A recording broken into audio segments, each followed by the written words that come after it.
Kalau sholat kamu ingin sempurna, maka sempurnakan dulu wudunya. Awas, hati-hati bu ya, bu. Lihat baik-baik. Kata para ahli hadis, kenapa Nabi mengajarkan wudu dulu? Padahal orang ini yang salahnya sholatnya. Kenapa wudunya yang diajarkan? Kata para ahli hadis, ini menunjukkan ada kaitan antara wudu dengan sholat.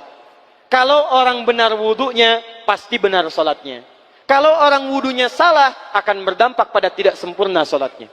Silahkan ibu cek, anak ibu wudunya seperti flash, cepat, kilat. Secepat kilat, itu pasti menunjukkan sholatnya bermasalah. Nah sekarang bagaimana Nabi menunjukkan wudu yang benar? Yuk kita lihat pelan-pelan. Buka Quran surah kelima ayat ke-6, paling kiri sebelah atas. Ayo lihat sini, lihat. Kata Nabi, kalau sholatnya ingin sempurna dimulai dari wudu. Ya ayyuhalladzina amanu, kalimat wudu dibuka dengan kalimat iman. Idza qumtum ila shalah, kalau kamu ingin sempurna dalam menunaikan salat, faghsilu wujuhakum, maka mulai dengan menyempurnakan wudu. Lihat baik-baik, saya tidak bermaksud mengajarkan, hanya mengulang kembali apa yang kita pelajari. Yang pokok dalam wudu itu ada 4. Sisanya sunnah. Awas, kalau yang 4 ini tidak sempurna, maka batal wudunya. 1, faghsilu wujuhakum, basuh wajahnya. Kalau disebutkan wajah dalam bab wudu, itu tidak ada yang lain kecuali bagian tampak muka. Gitu ya. Kalau yang punya jenggot, itu termasuk janggutnya di selai-selai. Kalau bapak kalau tidak punya jenggot atau belum punya jenggot, tidak usah maksa. Karena sunnah dalam hadis jenggot itu sunnah merawat, bukan menumbuhkan. Silakan buka tentang babul liha, bab jenggot. Itu hadis-hadis tentang sunnah jenggot, sunnah merawat bagi yang punya jenggot. Tapi yang tidak punya jenggot jangan dipaksakan. Beli arang, sok. Beli timun, tidak usah. Ya, tapi kalau ada jenggotnya silakan rawat dengan baik supaya menampakkan nilai-nilai kemuliaan. Tahan. Sekarang kita mulai. Bagaimana cara berwudu yang baik? Perhatikan baik-baik. Kata Quran faghsilu, membasuh wajah, kalimat Qurannya menggunakan kata ghasala. Ghasala itu ambil airnya, tumpahkan di tempat yang dibasuh. Ambil airnya, tumpahkan di tempat yang dibasuh. Mohon izin, tahan sebentar. Mas, sini mas. Punten ya, yang kan bantosan, kadia sekedap. Sifat wudu cuma ada 3. 1, pakai keran. 2, pakai gayung. 3, air yang mengalir. Ya, seperti di sungai, ada air mengalir itu nggak ada masalah. Tapi kalau menggunakan gayung, atau semisalnya, Nabi itu diriwayatkan dalam hadis, itu sangat menghemat air. Bahkan pernah beliau kemudian berwudu, kalau kita kemudian hitung, itu hanya sejumlah pak, seaqua gelas pak, cukup. Atau yang kedua, menggunakan keran ya. Kalau sekarang kita ada keran, contoh ini kerannya. Ya, kerannya agak tinggi sedikit. Dan kita sesuaikan. Ambil airnya. Misal contoh, ghasala itu bukan ditumpahkan, ambil air, tumpahkan di tempat yang akan dibasuh begini.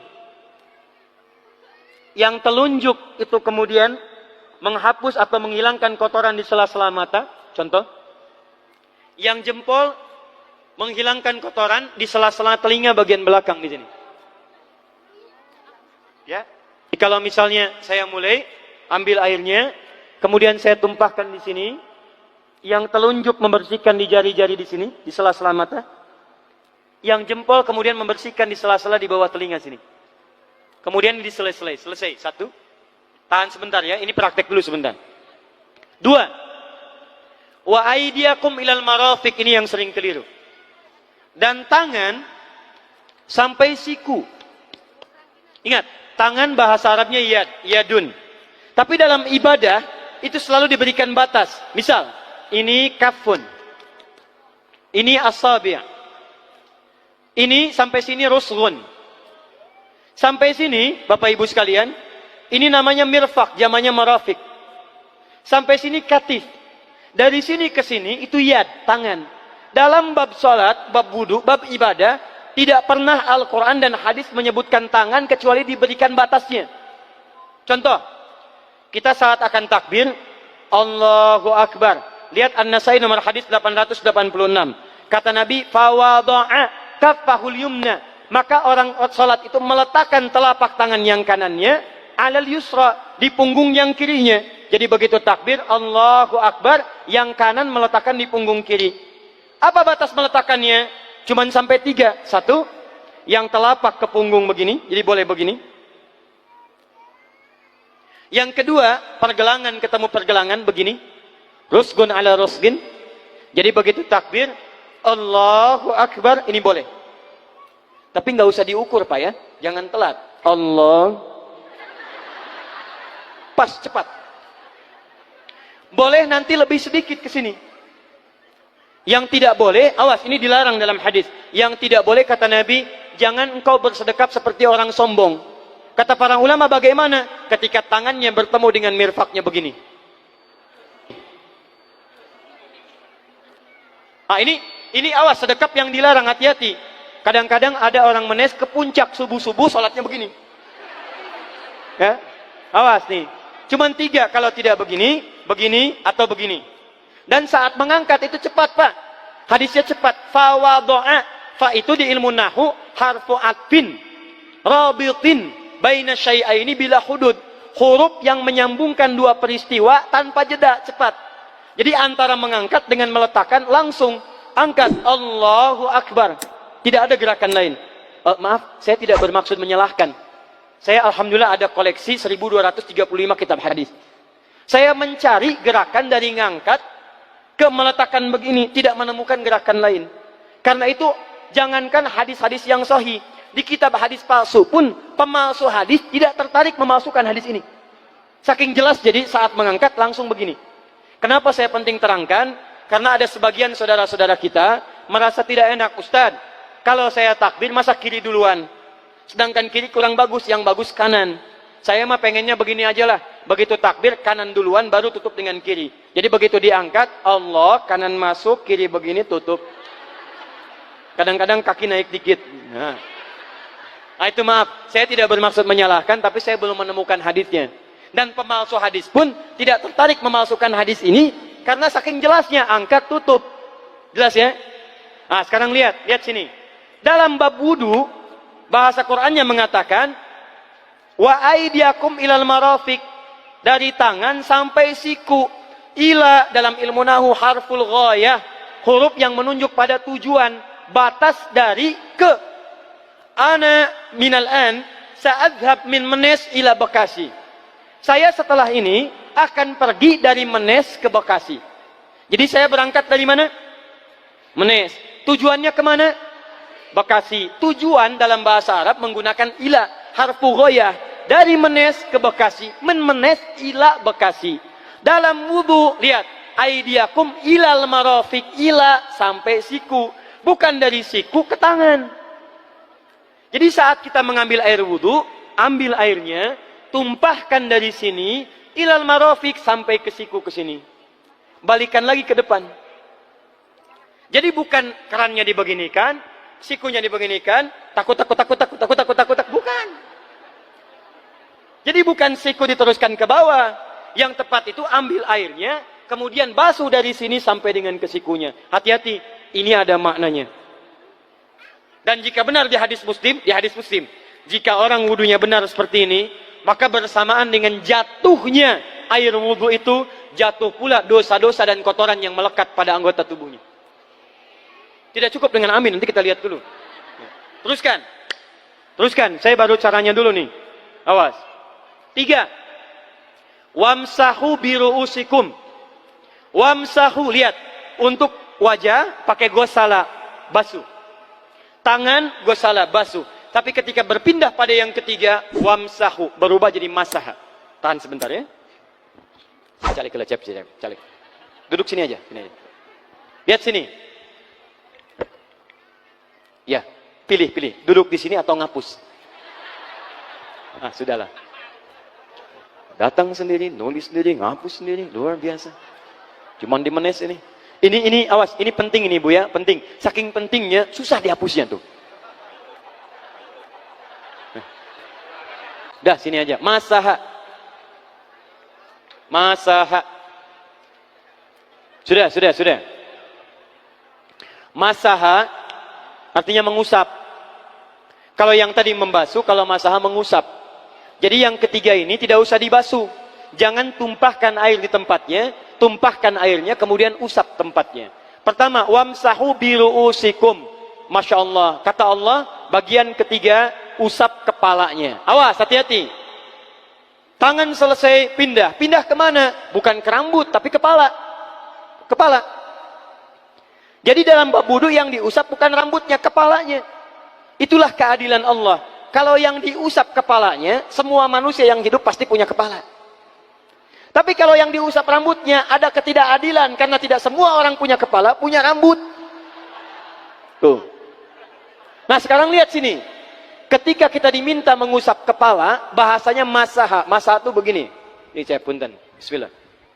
Ini ya. Ambil airnya, tumpahkan, baru kemudian diusapkan ke kepalanya. Paham ya? Kalau yang gosala, ambil, tumpahkan di tempat yang akan dibasuh. Tapi kalau masaha, hati-hati. Ambil airnya, tumpahkan, baru diusap. Jadi bukan diambil air, tumpahkan di kepala begini. Paham? Ah, tahan sebentar. Dan ini menggunakan huruf ba, Masya Allah. Ba, lihat, wajah tidak pakai ba. Tangan tidak pakai ba. Tapi khusus untuk kepala, pakai ba. Wamsahu bi. Huruf ba dalam ilmu nahu, coba dibuka yang suka ngaji, buka kitab Bughnil Labib an Kutubil A'arib, halaman 29 sampai dengan 59. Di situ ada penjelasan karya Ibnu Hisham Al-Ansari. Ibnu Hisham Al-Ansari. Itu ada penjelasan tentang makna huruf ba. Huruf ba itu punya 14 arti dalam bahasa Arab. Ada ilsaq, ada istighraq, ada muhabah, ada ba li tab'id. Ba li tab'id dibagi dua. Tab'id ma'al hudud wa tab'id bila hudud. Nah yang ba ini, ba, kenapa pakai ba? Kata para ulama, dari huruf ba yang 14 ini, ada 3 makna yang diterapkan dalam ayat wudu. Satu, istighraq. Istighraq itu membasuh keseluruhan. Jadi kalau kita ingin wudu, ambil airnya tumpahkan, basuh keseluruhan dari depan sampai ke belakang begini. Balikan lagi. Yang kedua, at-tab'id ma'at tahdid. Sebagian tapi dengan batas. Kata Imam Asy-Syafi'i, di mana batasnya ubun-ubun? Diboleh kalau kita mau wudu, misalnya ibu tidak bisa membasuh keseluruhan. Sedang pakai kerudung misalnya, jilbab nggak bisa dibuka. Tempat wudunya terbuka. Anda tinggal ambil air wudu, kemudian tumpahkan sedikit, boleh diusapkan bagian kepala sampai ubun-ubun. Sah wudunya. 3. At-tab'id min duni tahdid. Sepanjang disebut bagian kepala. Masuk kepala nggak ada batas. Ini kepala bukan? Ini kepala? Ini kepala? Nah, jadi kalau Anda berwudu mengusap bagian kepala, itu sudah sah. Walaupun bagian tertentu diusap di kepalanya. Kapan ini dipraktikkan? Kata Imam Malik, kata Imam Abu Hanifah, ini dipraktikkan kalau seorang memiliki satu sakit di kepalanya yang tidak memungkinkan dibasuh keseluruhan. Misal, mohon maaf. Ya, ada orang misalnya, mohon maaf ya, tiba-tiba sedang jalan di kebun, tuh jatuh duren. Bu. Anak duren ya, jangan duren yang besar. Tiba-tiba nimpa misalnya. Duren teh bahasa rangatnya kadu, Bu, ya. Kadupak, kaduhung, ya, dan seterusnya. Kadu. Nah, nimpa kepalanya, bocor misalnya. Kemudian dalam bocor itu diperban, kata dokter tidak boleh kena air. Saat bagian kepala yang tidak boleh kena air itu, bukan berarti wudunya kemudian bisa batal atau boleh tayamum karena tidak bisa mengusap kepala. Kata para ulama, boleh dia mengusap bagian kepala yang lain yang tidak terluka. Itulah kenapa Allah memberikan huruf ba di sini untuk kemudahan bagi kita dalam menunaikan wudu. Tapi pastinya yang dibasuh kepalanya bukan rambutnya. Jadi kalau ada laki-laki sudah dandan, sisiran, rapi, tiba-tiba keran dibuka, yang diusap cuma rambutnya, ulak. Nah, itu batal wudunya. Tidak sah. Harus diulang. Terakhir kaki.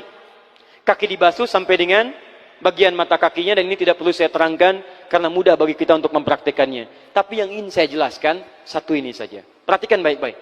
Yang 4 ini wajib wudu. Tambahannya sunnah. Niat dimasukkan dalam wajibnya. Lihat sini. Kumur-kumur sunnah. Telinga sunnah. Istinsyak sunnah. Yang 4 ini wajib. Tapi terlepas dari wajib dan sunnahnya, perhatikan baik-baik. Kenapa ini disebut dengan wudu? Dan hebatnya Al-Quran mengistilahkannya dengan toharah. Toharah. Apa itu toharah? Apa itu suci? Toharah. Apa itu toharah? Suci. Apa itu suci? Toharah.